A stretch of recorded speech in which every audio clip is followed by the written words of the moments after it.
So over the past several years, the Netherlands division of the Waters of China Water Cube Cup, it has emerged as a vibrant bridge for culture. Now, it resonates very deeply with Chinese communities overseas, and it has also attracted a lot of new Dutch friends. We all share a passion for Chinese music and Chinese language, but it's more than just a singing competition. It's become really a cherished platform for cultural exchange, artistic expression, and it's also a celebration now, even, for music and language. What's amazing is that each year, talented contestants from all over the country, from the Randstad to the east side, countryside of Netherlands, they come and they participate in this competition, but not only to show their vocal skills, but also to show the deep affection that they have with Chinese culture and language and music. And it's on the highlight of the agenda of the Chinese now in this region of the Netherlands. So many people in the Netherlands from different ethnic backgrounds showing interest in Chinese language, culture, and music. We see it on social media. We see it even from the contestants that apply and participate in this competition, how they share their culture, their language, and show interest in wanting to learn more. We are really honored today to be speaking to you, of course. You're the ambassador of the People's Republic of China to the Kingdom of the Netherlands. Thank you so much for coming today and having this interview with us. And there are a lot of young participants that would like to ask you some questions through me, of course. So I'm also honored to be speaking for them with you. Thank you for having me. The Water Cube Cup, I think it's a very good event. So I wish to extend my congratulations and sincere thanks to all those organizing this event and participating in this event. I do believe that it has contributed greatly to the development of our bilateral relations. So very good work, and our sincere thanks and a high appreciation.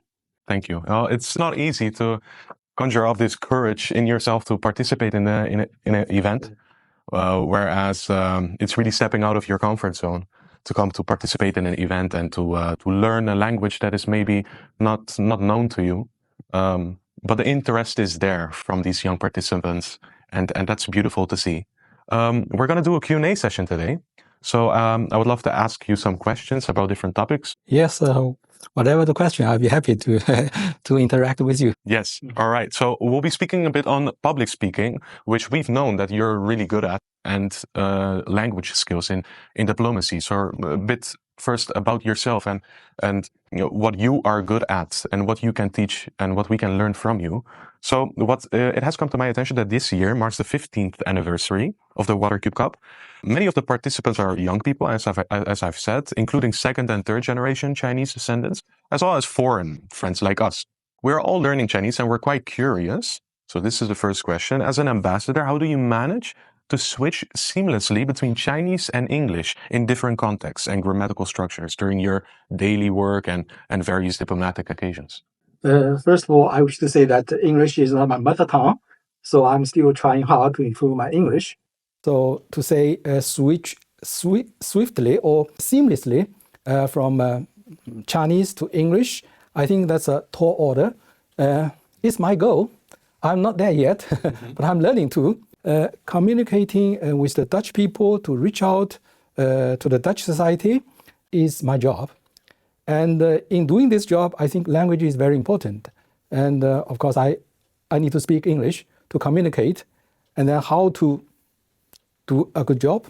In drafting my remarks, I think I basically have two questions. One is, what are the take-home messages? And secondly, how to drive home those messages. Yeah. So those are the two major questions on my mind when I do this homework. Yeah. To prepare myself. Yeah. And on each and every occasion, I interact with my colleagues or with the Dutch people. Yeah. Of course, there are many ways. One way I think is there is a rhetoric for English, that is alliteration, because I spent some time on those linguistic kind of knowledge. Yeah. I think English words, they are often multi-syllables. Yeah. While a Chinese character is monosyllable. So English word can be short and can be long. So in this regard, I think alliteration is a very important means. Yeah. For example, when I'm introducing China's reform and opening up policy, I think, which has worked a miracle. You see, the rapid development of China, I try to summarize into 3 S. The first S is stability, which is the precondition, because without stability, you can do nothing. And the second is speed, because you always meet with challenges. Yeah. And challenges can come one after another, new challenges. So our way of doing things, I mean, our Chinese way, or you may call it Chinese wisdom, is not to stop, but to continue your kind of development. This kind of a continuous, rapid development may help solve those issues rather than pause or suspend work. And thirdly, sequence. I think sequence is important because you always have multiple tasks here. And you need to prioritize. And our way of doing things is to do it gradually and to attack the easy ones before the difficult ones. So why? Because you can pick the low-hanging fruit. And in doing so, you are creating conditions for meeting or to attack the difficult ones and to have the consensus. Yeah. So this is very important. Like we are looking back, our reform, we start from the rural area and then to the urban area. From the economic reform, then to the political reform. Yeah. So those are the things. Well, back to this kind of English rhetoric. I think this kind of alliteration is very important. I can give you another example, another 3F, to look at the progress we have made over decades. I recall in the 1970s, when we visited friends and the patients in the hospital, we brought with us food. And then in the 70s or in the 80s, we brought with us fruits. And now we bring with us flowers. So you see, from food to fruit to flower, you see the improvement of our living standard. Yeah. And of course, the Netherlands is very much developed in agriculture. So I see great potential in our cooperation in this sector, be it food or fruit or flower. Yeah. But I wish to say that metaphor, like delivery, yeah, and these are also very important kind of ways for me to improve my communication. Yeah, but also I wish to say that these are the means, not the end. So let's bear in mind the end of our work, that is to get our messages crossed, to attract the attention, and the essence of communicating, to a better communicating job, to attract the attention and to promote understanding. Understanding of the Chinese culture, understanding of the Chinese policy, understanding of the Chinese characteristics. So these are on my mind. I'm still learning, I'm still improving, and I'm also seeking help from many of my colleagues. Well, okay, yeah, that's great. That's great to hear, actually, and very interesting. And also, I think delivery is very important. You need to be articulate. Yours is a water cube cup, singing and songs, right? And I think that public speech is a bit like songs. You need to have a flow.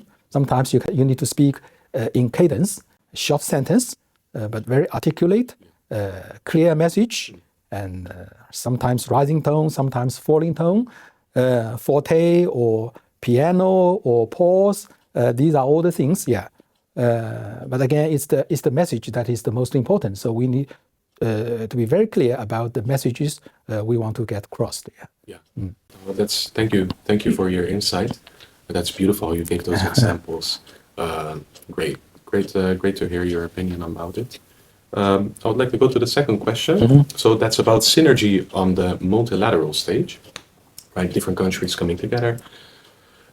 This year marks the 50th anniversary of the establishment of the diplomatic relations between China and the EU, with a series of celebratory events from both sides that are going to be holding place. As a gateway to Europe, the Netherlands plays a special role. The Water Cube Cup competition seems to resonate with the EU mechanisms, such as the European Capital of Culture.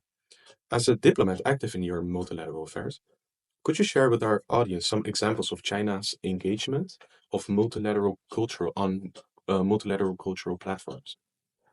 Yes, China is for multilateralism, and I believe multilateral platform is a much bigger platform. And if we have major initiatives, we will launch at multilateral forums. Like in 2023, President Xi Jinping put forward the Global Civilization Initiative. I think that's a very important initiative, advocating for respect for diversity. Yeah, because this is a diversified word. Advocating the common values of humanity, like peace, development, justice, and also democracy and freedom. So they are all part of the common values of humanity, and advocating the importance of both inheritance and innovation of civilizations, and also advocating people-to-people exchanges and cooperation. And last year, 2024, China tabled a resolution at the United Nations General Assembly calling for equal dialogue and mutual respect among civilizations. And this draft resolution was co-sponsored by over 80 countries, and it was adopted unanimously by consensus. And in this resolution, it also designated June the 10th as the International Day for Dialogue Among Civilizations. So we will celebrate this day in the coming week. So that's for the multilateral part, and we are also engaging or working with other countries in many international organizations like UNESCO. And China has launched initiatives, for example, key professional alliances on cultural cooperation, like Silk Road International Alliances, art festivals, museums, theaters, art galleries, libraries, 5 initiatives or 5 key professional initiatives, And you mentioned about China's diplomatic relations with the EU. So this year marks the 50th anniversary of the establishment of these diplomatic relations. I understand a lot of celebrating events will be held to celebrate that. Bilaterally, we have been working closely to promote our cultural exchange with the Netherlands, because Netherlands is a very important member in the EU. I often say that Netherlands is a country that can punch above its weight, So it can lead in many ways. Like China-Dutch trade volume is only the second largest among all the EU countries, only after Germany, Also, it's a country that has great influence and is economically very developed, very strong, And I believe also culturally it can make great contribution, Our cultural minister visited the Netherlands in early April, and our two sides signed a memorandum of understanding on cultural cooperation. And I recall at the start of the Chinese Lunar New Year mission, my embassy collaborated with Royal Concert Hall Orchestra, and we put on concerto, violin concerto.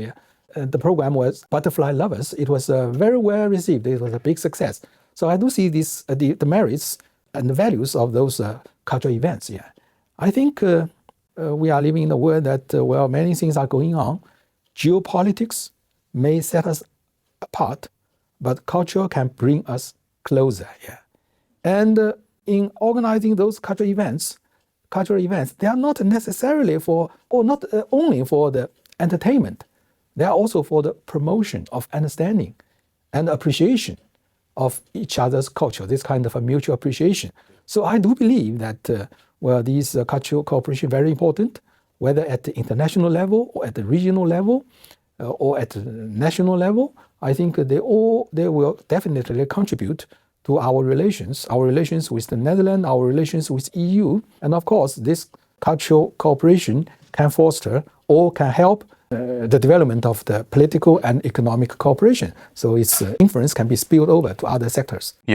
I think a lot of Dutch people are quite happy to hear also that their visas have been extended to a month if they want to travel to China.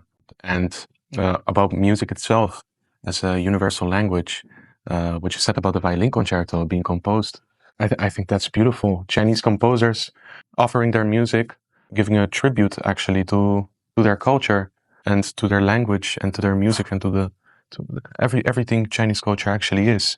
And we getting to enjoy that on the other side of the world. Such events, I think, does bring us closer, which is really beautiful to see. Yes, I think there are many things that we can appreciate each other. You mentioned about the Chinese music, Chinese literature, Chinese poems, and Chinese films, Chinese arts, painting, and also Chinese food, right? Yeah, and so these are really the areas that we can work on, and I think it's a lot of potentials for us to exploit. Definitely, just as you said, that geopolitics brings us apart, but music in itself and culture brings us together, which is so true, which is definitely so true. And you can see that in the conservatory almost. So many people from different ethnic backgrounds coming together and understanding each other because of music. In the current international context where multilateralism faces challenges, music, our universal language, offers momentum for fostering multilateral cooperation and enhancing mutual understanding among nations. From a diplomatic perspective, how significant is people-to-people exchange in advancing global governance, particularly in overcoming civilizational divides, preventing conflicts among civilizations, and promoting greater mutual understanding and friendship among people? I think people-to-people exchange is really important, because I think some people may have the perception or their view of diplomacy, which I don't think is right.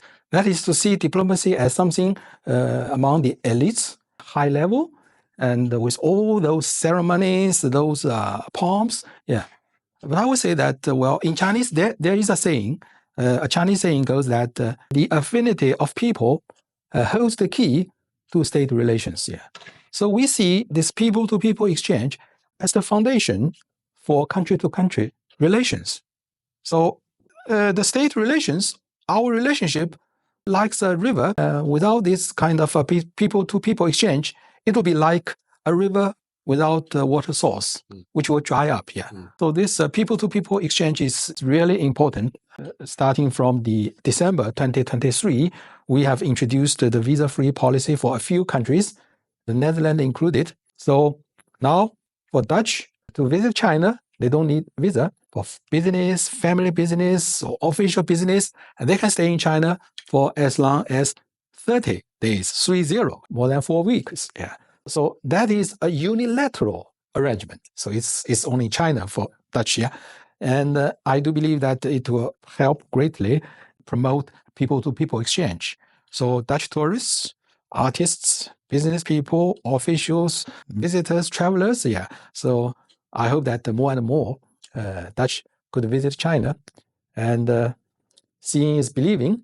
Well, this is a country with a large population, large land size, and also age-old history, and a lot of cultural kind of heritage which you can exploit. I understand there's an English saying, a picture is worth 1,000 words. And I wish to say that, well, a visit is worth 1 million words. That's true. That's true. We've seen a lot of content creators as well visiting China, attracting a lot of views online, and we can see that a lot of followers and fans of these content creators and famous people, they're so intrigued. You can read about it even in the comment sections, for example, on their platforms. Because I understand that with this kind of increased mutual visits, I do hope that there will be more and more Dutch who are interested in China. Well, who develop their likeness to China. I would say that Dutch has produced many sinologists, well, many Chinese know his name, Robert Hans van Gulik. Yeah. I think he is a household name in China. He was a diplomat, a sinologist, and he wrote a detective novel named Judge D's Mystery. Yeah. I think that was the name of a prime minister in the Tang Dynasty. When China was ruled by a female emperor, Wu Zetian. Yeah. Van Gulik, he is a household name in China, well known. I think he's more, well known, more popular in China than in the Netherlands. Yeah. So I do hope that with this kind of increased exchange, there will be more and more Dutch people who know China much better. Yeah. And so this is something I'm expecting. Yeah, yeah. We as well. We really hope to see more of Dutch music, Dutch classical music, modern music, neoclassical music, coming across in China and being played. And also Dutch painting like Van Gogh, yeah. Yeah, well known in China, yeah. Like when I went to a restaurant or some public kind of a gathering, I saw the Starry Nights, Van Gogh's Sunflower, and many other paintings. Of course, not original, right? Yeah. So very much loved by China. And also Dutch football. It's great, yeah.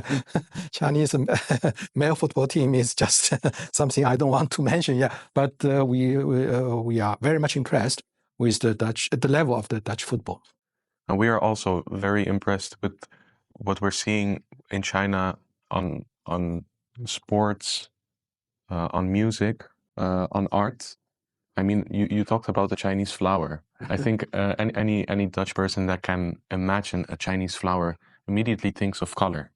That's such a beautiful thing to talk about, is that there's such a vibrant culture that you have. It's a lot of respect. It's to be kind, to be welcoming, to talk, to speak, to share, which are soul and key to having a beautiful relationship with people and with each other. Yeah, you mentioned about respect and flower. So do you know the Chinese name for the Netherlands is Helan, two names of flowers, lily and orchid, right? So your name is beautiful name, I mean in Chinese. So two beautiful flowers. And we call it the Netherlands, yeah. Lily and orchid. I'll remember that. When I see my Chinese friends, I'll tell them, how did you know this and never tell me? That's great. That's great. Well, I'd like to start with the opportunities and challenges for civilizational genes in the age of AI, artificial intelligence. This year, the Watercube Cup in Netherlands also featured the competition for AI-generated music, as we've seen also with a lot of different competitions, violin competitions, piano competitions. They start to implement artificial intelligence in making it easier for musicians to make music, share music. The arrival of the AI age has brought both opportunities and also challenges to every field across the world.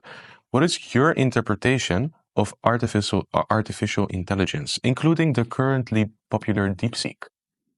I have to admit that I'm a layman to this kind of very modern technology. I don't know exactly how important they are, but I do know that they are really, really important. I'm happy to learn that your Watercube Cup introduced this element of AI in your organizing this contest, and I think it's a very good move. Yeah, I do believe that this is really a revolution. I mean, artificial intelligence. Yeah, it is changing our time and our world in a very fundamental way. Yes, it brings forth both opportunities and challenges. In my word, it's a game changer. It's a revolution. But at the same time, I'm a bit concerned that it could be a game over for humanity. Yeah, really. Yeah. So in this regard, I do think that international cooperation, international governance is very important. So we are confronted with this kind of a challenge, unprecedented, and which require unprecedented kind of cooperation. Yeah. China has put forward a lot of many initiatives on this issue. Our position is that AI for good, AI for all, and for strengthened international cooperation to enhance international governance, including the ethical governance. Yeah, this is very important. Yeah. So I do believe that international cooperation is very important. I think the participation by China, EU, global South are very important to ensure the healthy development of AI. Because artificial intelligence, AI, is not American intelligence. Mm-hmm. It is artificial, does not stand for America. So we all need to have a place in its development and in its governance. Yeah. You mentioned about DeepSeek. I do think that it is a very good development, a very healthy development that we have DeepSeek. For me, I think DeepSeek, in terms of the benefits, I think number one, it is open source. OpenAI, it does not live to its name. It's not open. It's closed here. So DeepSeek is open sourced. And secondly, I think DeepSeek, it broke the narrative that to develop AI, you need massive capital, high-end chips, data center, a lot of money, a lot of technology. So other countries may be frightened away. They believe that they may only be at the receiving end. I think DeepSeek has broken that narrative. So you don't have to be that rich, that development. Yeah. So I think it's a good development, and I do hope that international community could enhance collaboration, cooperation in this regard to ensure that, it will serve the humanity, not harm the humanity. Yeah. We're also very concerned of the after effects it has on music itself, because artistic expression is so important to us. I think that as a diplomat, I agree with you. And also at the same time, I wish to say that, we need to have an international platform to discuss those issues. As you mentioned, how to be true to yourself, how to make sure that, there is an ethic here. We should be confident that, we are the drivers. We are not, just, or this kind of artificial development is not, driven by those private companies and this kind of a wild, with massive capital, technology, out of control. So we need to have a platform. We need to discuss all those things, and we need to find a way. So cooperation platform is really important, and then people, countries, civil societies can raise their concerns. So that is my view. Yeah. Well, very well said. Thank you for your insight and your opinion on it, which is of real essence into what's important and what's China's perspective on this matter. So we would like to thank you for accepting this interview with us today. Thank you. And I wish to convey my sincere thanks and appreciation to all the participants of your event. And I do hope that, this Water Cube Cup will have even bigger success in the coming years. Yeah. Well, we are very intrigued also, and we're very hopeful of a beautiful and bright future and something vibrant that's going to lead us. So thank you again.